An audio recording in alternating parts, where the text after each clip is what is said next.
Carlos Varela anunció que creará un comité independiente integrado por expertos nacionales y extranjeros para mejorar los controles financieros tras el escándalo de los Panama Papers. El comité tendrá la tarea de evaluar las prácticas y proponer la adopción de medidas que serán compartidas en otros países del mundo en materia legal y financiera para perseguir los delitos como el lavado de dinero. Escuchamos y veamos la siguiente información. Juan Carlos Varela anuncia la investigación a fondo de los llamados papeles de Panamá. El gobierno de Panamá, a través de nuestra Cancillería, creará un comité independiente de expertos nacionales e internacionales de reconocida experiencia para que evalúe nuestras prácticas vigentes y proponga la adopción de medidas que compartiremos con otros países del mundo. Tratando de alejarse de la polémica surgida a raíz de los documentos filtrados de la firma de abogados panameña Mossack Fonseca sobre sociedades en paraísos fiscales, ha emitido un mensaje televisado a la nación. No es un problema de nuestro país, sino de muchos países del mundo, cuyas estructuras legales y financieras son todavía vulnerables a ser utilizadas para fines que no representan el bien común de los ciudadanos. Y ha defendido la transparencia que impera en la República. Y un gobierno comprometido con la transparencia, la rendición de cuentas, la separación de poderes y el fortalecimiento de las instituciones democráticas. Por lo que lanza una petición al resto de países. Le pedimos a todos los países usar las vías diplomáticas y respeto mutuo en estos momentos.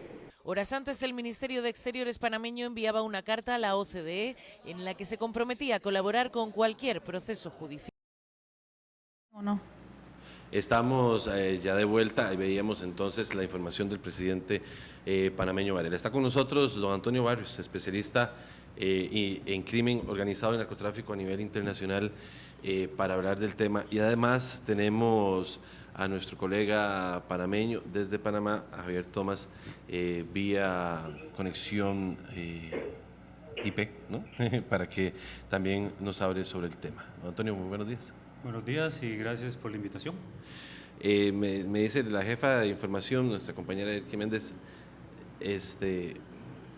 vamos a ver, antes de entrar de lleno al tema, vamos a ver imágenes sobre lo que está sucediendo en este momento en las inmediaciones de Sabana Sur, cerca del Colegio de Médicos, donde podemos ver el accidente que ha ocurrido esta mañana, con más de 50 heridos, 20 personas en estado delicado que han sido trasladados a diferentes centros médicos. Se ha declarado una emergencia hospitalaria en el Hospital México, en el Hospital San Juan de Dios, y a como vaya evolucionando la situación, también se habilitará el Calderón Guardia para atender a las personas que han resultado heridas de este primer accidente entre dos locomotoras, entre dos trenes, por lo menos que yo recuerde, sí, desde que se volvió a instaurar por lo menos el transporte de personas por medio del tren. Un accidente realmente lamentable, muchísimas personas heridas. Vemos en esa imagen precisamente lo aparatoso de este choque y bueno, ahí también tenemos otra imagen donde ya hay muchas de las personas que me imagino iban dentro del tren y que pudieron salir ilesas, y pues también los cuerpos médicos atendiendo obviamente a más de 50 personas que están heridas. Lamentable en realidad esta situación hoy viernes, y bueno, esperamos que salgan pronto de esta situación las personas que resultaron con algún problema, algún golpe, y vamos a ver qué fue lo que sucedió. La cantidad de gente que utiliza el sistema ferroviario en nuestro país, con los pocos años que tiene de haber sido reactivado, nos dice que es un medio de transporte necesario, que la ciudadanía lo ocupa. Ocupamos una modernización del sistema de trenes de nuestro país. Es urgente y tiene que ponernos a reflexionar más allá de la noticia de sucesos y lo que vaya a pasar hoy durante el día con las personas accidentadas. Tiene que llevarnos a una reflexión profunda sobre la modernización de los trenes. Don Antonio, disculpe la interrupción, porque es súper necesario que que también informemos a la gente que nos acompaña tanto por Radio Nacional como por Canal 13 sobre lo que está sucediendo. Bueno, ya hemos tenido una semana de reflexión sobre el escándalo de los papeles de Panamá, y una de las cosas que tenemos que tratar a fondo es la utilización de un medio legal, pero que es que está lo suficientemente protegido y que podría decirse, ¿verdad? Podemos poner esa etiqueta, oscuro, como para que el crimen organizado utilice este medio legal para poder trasegar sus dineros a nivel internacional. Sí, bueno, hay una situación problemática, no es una cuestión solamente de Panamá, lo que pasa es que Panamá quedó en el centro del escándalo por esos documentos, pero prácticamente hay una debilidad muy fuerte, cuidado, ¿no?, en la mayoría de los países a nivel mundial, sobre cómo tratar efectivamente a través de una legislación fuerte contra el crimen organizado y todas las actividades que esto conlleva. Lo que muchas veces no se tiene en cuenta es que cuantas más regulaciones un país ponga, cuanto más mecanismos de vigilancia o de control un país ponga, cualquier país a nivel mundial, para evitar que las actividades ilícitas vía narcotráfico, vía lavado de dineros o países más vulnerables cuando son considerados paraísos fiscales, es cuando más también precisamente el crimen organizado, por la cantidad de dinero que posee o la cantidad de dinero que puede mover, también hace trabajo de inteligencia para ver cuáles países resulta más fácil hacer o penetrar y poder consolidar su dinámica.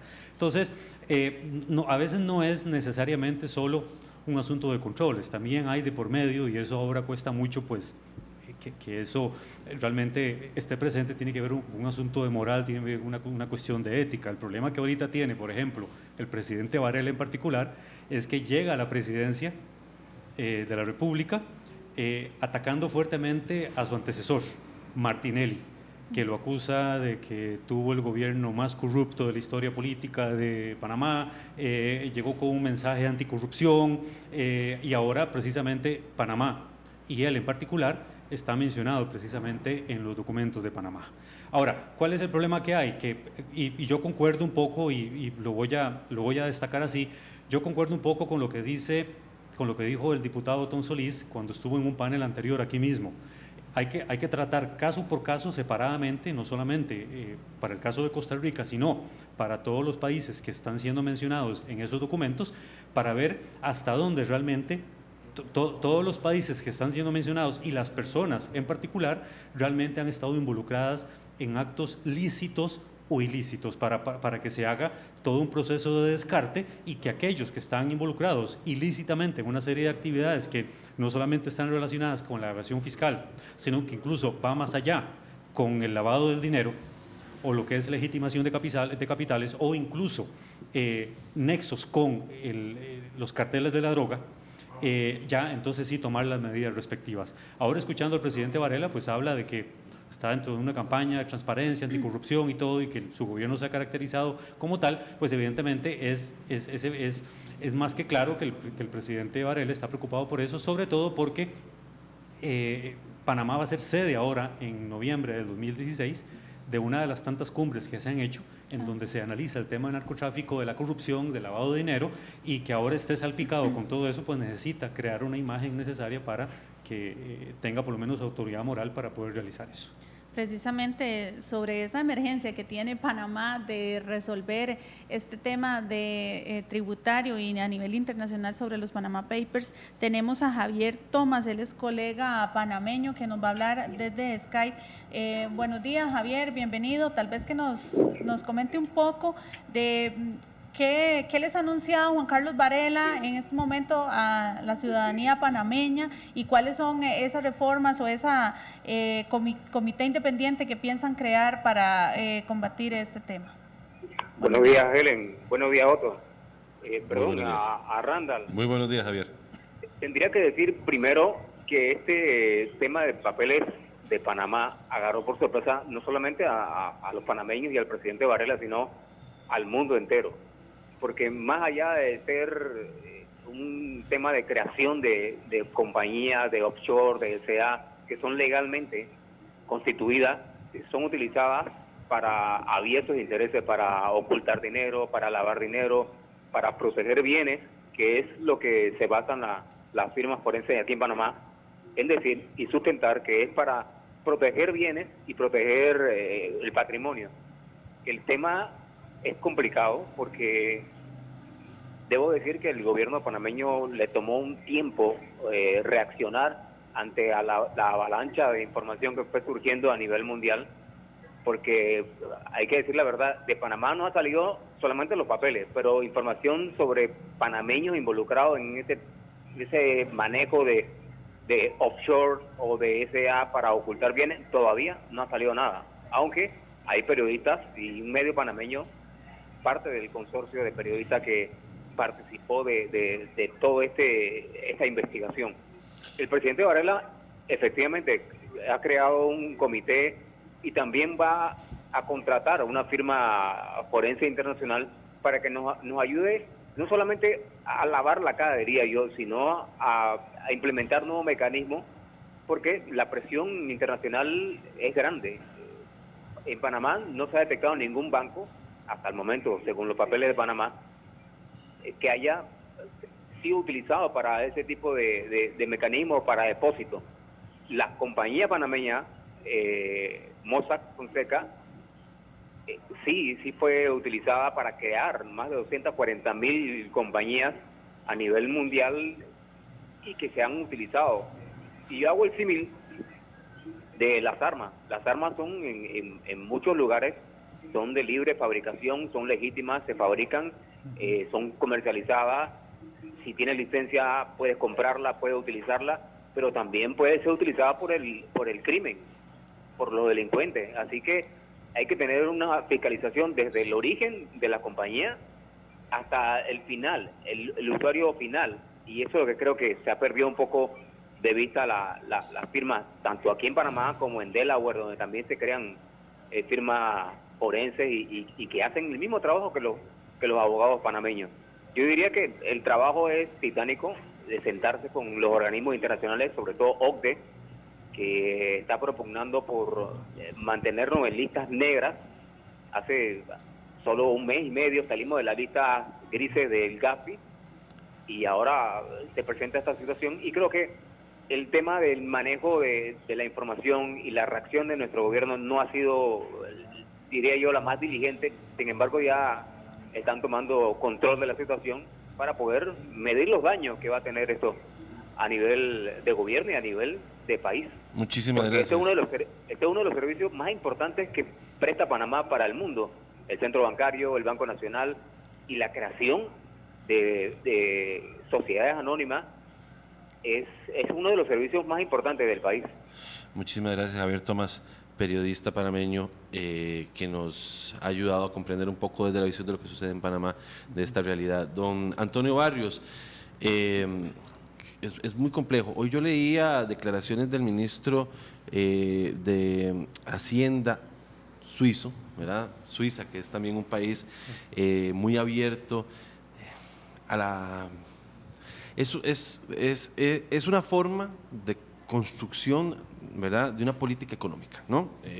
Tener más impuestos o más facilidades, más apertura o estar un poco más cerrados a que sucedan situaciones como esta, como lo que hemos estado viendo con el escándalo de los papeles de Panamá.